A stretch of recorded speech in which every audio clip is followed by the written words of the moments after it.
ನಮಸ್ಕಾರ ಸ್ನೇಹಿತರೆ. ರಾಮಾಯಣದ ಯುದ್ಧದ ಸಮಯದಲ್ಲಿ ಕಲ್ಲಿನ ಮೇಲೆ ಶ್ರೀರಾಮ ಎಂದು ಬರೆದು ಅವುಗಳನ್ನು ನೀರಿನ ಮೇಲೆ ತೇಲಿಸುತ್ತಿದ್ದರು.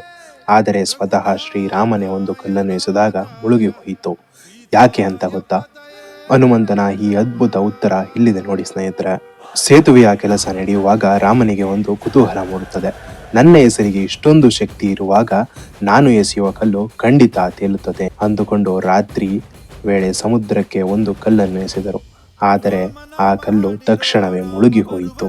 ಇದನ್ನೆಲ್ಲ ಗಮನಿಸಿದ ಹನುಮಂತ ಹತ್ತಿರ ಬಂದು ನಗುತ್ತಾ ಹೀಗೆ ಹೇಳಿದನು, ಪ್ರಭು, ನಿಮ್ಮ ಹೆಸರನ್ನು ಹಿಡಿದವರು ಈ ಸಂಸಾರ ಸಾಗರದಲ್ಲಿ ತೇಲುತ್ತಿರುತ್ತಾರೆ.